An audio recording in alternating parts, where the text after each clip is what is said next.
Okay, to finalize my thoughts on Black Ops 6 as far as the campaign goes, because the multiplayer and other side modes aren't really my main focus or what I really care about as much. So for me personally, what we're going to go over is the mission design, some character stuff, and story things, and then I might include some miscellaneous stuff at the end. To start off with, though, we'll go over the mission design.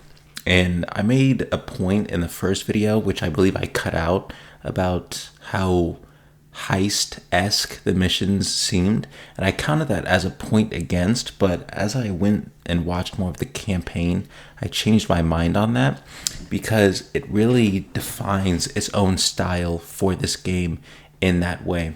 I also mentioned how the build-up really relies on that heist, how you're doing a lot more spy stuff, how you're not opening the mission straight into a gunfight really all the time. Majority of it is doing your little secret whatever, getting your intel, talking to the right people, sabotaging the right thing. You go to like a poker table to play against this guy, and before you do, you get like a secret card to help you win the game and all that stuff.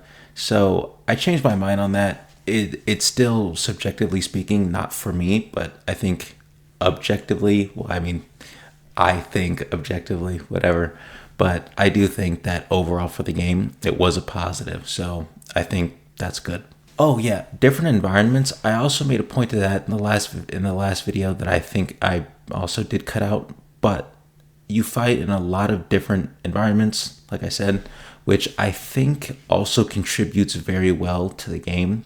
It keeps things from being bland. If you've ever watched the Act Man video about Modern Warfare 2019, in the multiplayer maps, he goes over how often you're playing in a very factory, urban type setting, and how that can get repetitive and kind of boring to look at. And generally speaking, I agreed with that. And I feel like in COD, in Black Ops 6, they keep everything very refreshing by constantly moving you around the place.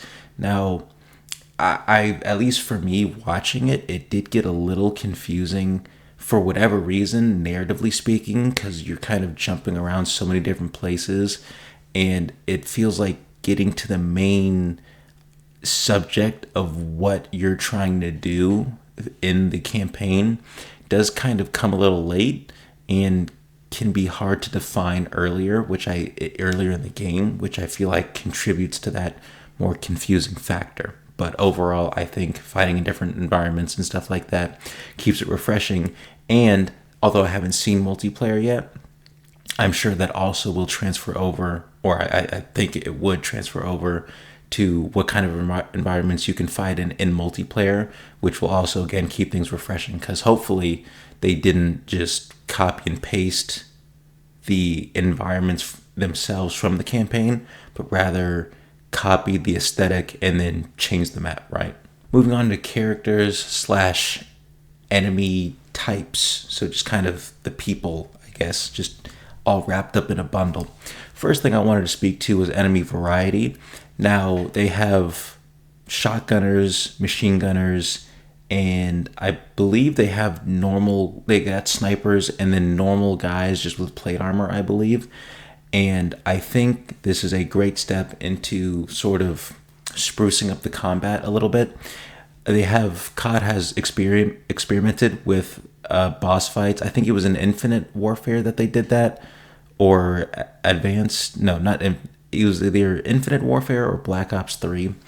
And I think that helps things, but also because, Infinite Warfare, it's futuristic, so you can experiment more, I think, with those enemy varieties, but keeping it grounded in sort of modern combat. Giving people plate armor is obviously realistic. Obviously, if you were going realistic, everybody would have it, so, or at least most people would have it, so you would be coming across that enemy more, but it's a video game, so spacing that out, I think, works really well. Also, going with the different environments, just making a more refreshing combat experience, and that you're not always the first person you see. The first 3 shots you shoot at that guy, he just goes down, and that's all there is to that person.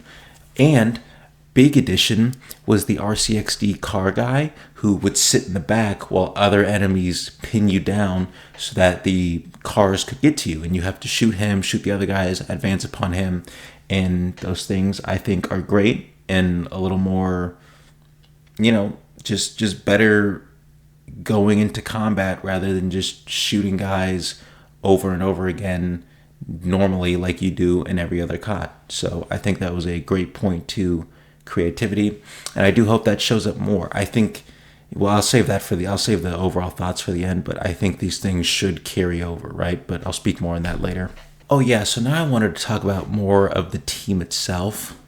And first thing I wanted to say is Woods. I think they definitely do Woods a whole lot better here than they did in Cold War. Of course, there's that onion line that everybody goes back to, but I don't think it was necessarily perfect, or you could even say good. I'm kind of in the middle with it.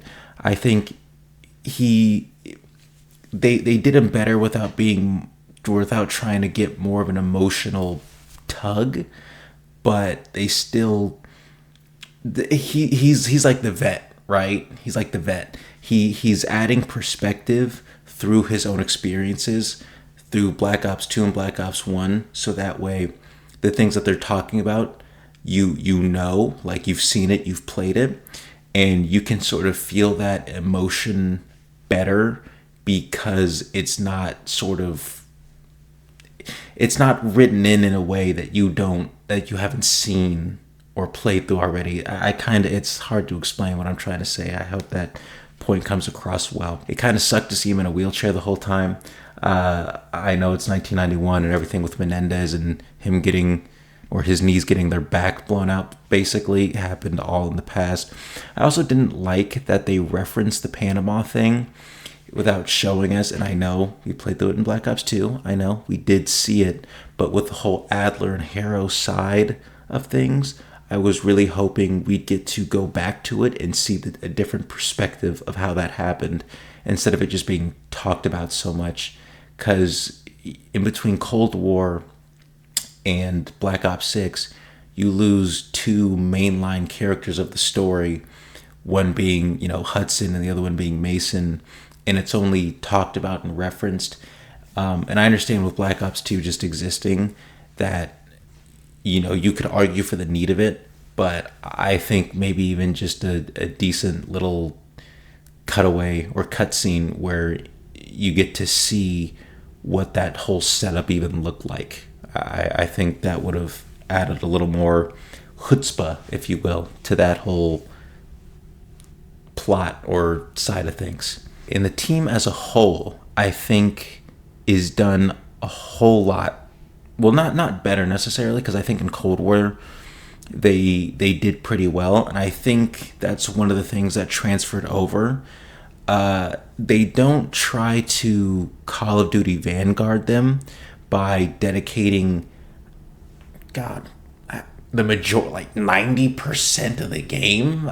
It's been a while since I've seen Vanguard, but if you know, they spent so much time in Vanguard developing the backstories of the team members here and tried to really hammer home the ragtag group of soldiers running and gunning behind enemy lines and all that in the first mission. And then because it's hard to develop that team thing when you're individually going back to each of their individual backstories and then cutting to the future where they're a team, but you're not developing team, you're just developing individual. So how does that really work?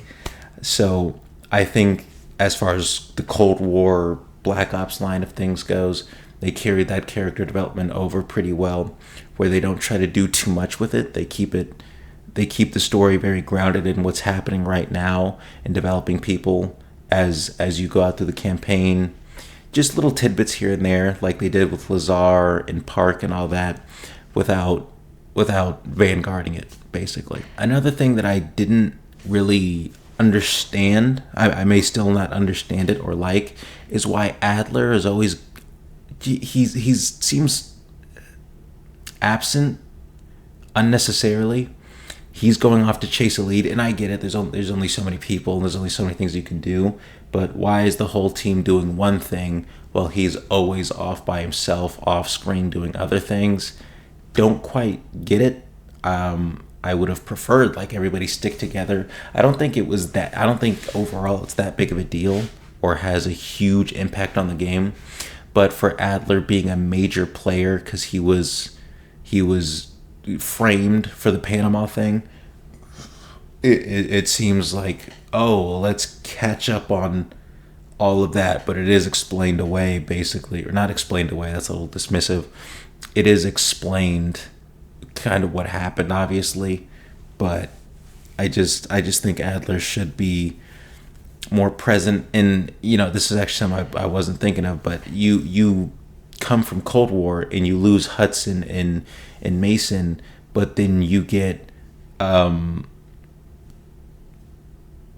black guy with the mustache. I can't remember his name for the life of me.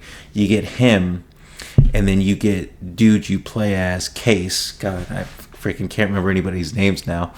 And it's a little jolting, and that's a little too strong of a word to use, but you lose two guys but then you get two guys you don't really know. And I feel like as far as the advertising goes, especially with the voiceovers and stuff, where the guy who was speaking was obviously black and you had Adler in there, you were expecting the black guy to be more of, I thought he was going to be the MC, the guy you play as, and then Adler was also going to be there a lot more, but it wasn't, which kind of threw me off.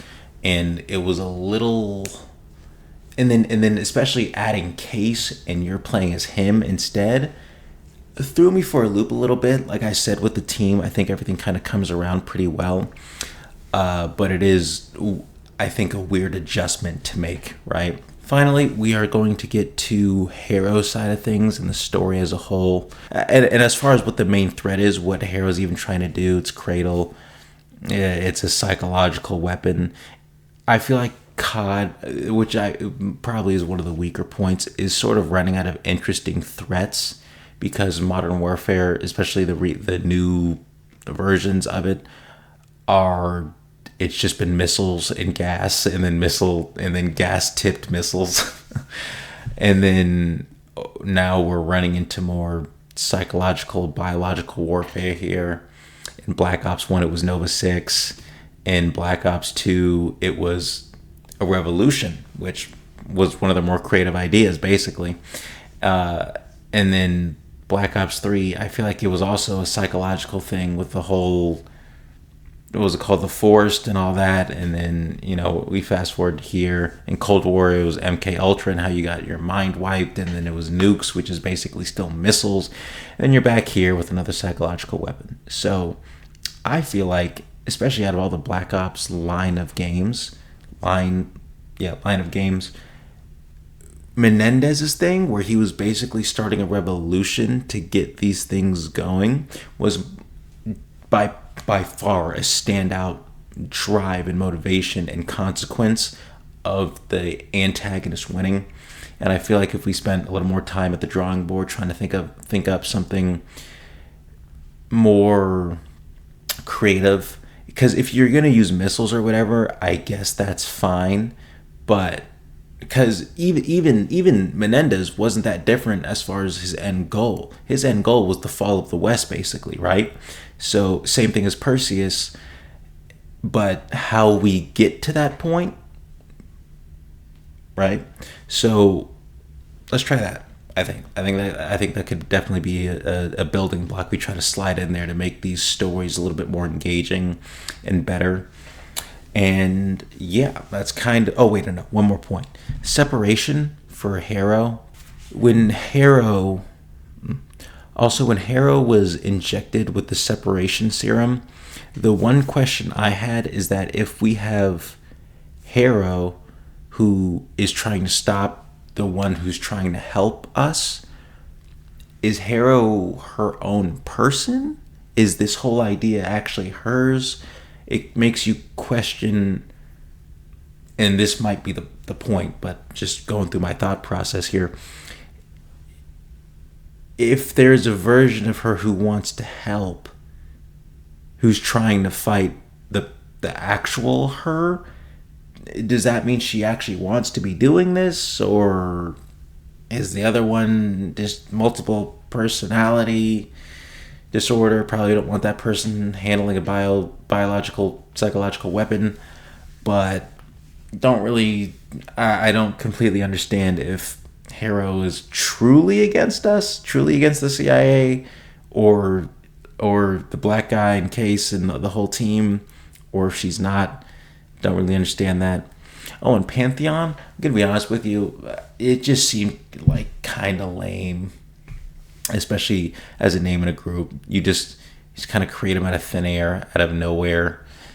Maybe they had more story in the seasons for Warzone or whatever. You know how they do those cutscenes in between seasons and all that, and that sets up the blah blah blah for story, and that's how dude in the tank survived from NW2 and whatever else. As a faction, they're just a PMC group that I guess Harrow hired. There's more to them, obviously, that I'm just not remembering, but it did seem a little blank, generally speaking. And as far as the miscellaneous, SWAT 556 from Black Ops 2, the burst AR weapon, I saw that. That was cool. I like that.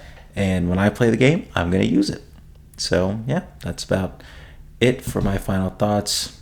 If I made a point that I didn't get right, or not didn't get right, but I made a point that I didn't reference some sort of information that would have retconned, I think is the right word, my opinion on it, or a factual basis of that point, let me know, because I finished the campaign a while ago and I've been a little busy and I wanted to record this, but I just wanted to do it now so the information could be as fresh as it could be at this point on my mind. But yeah, see ya.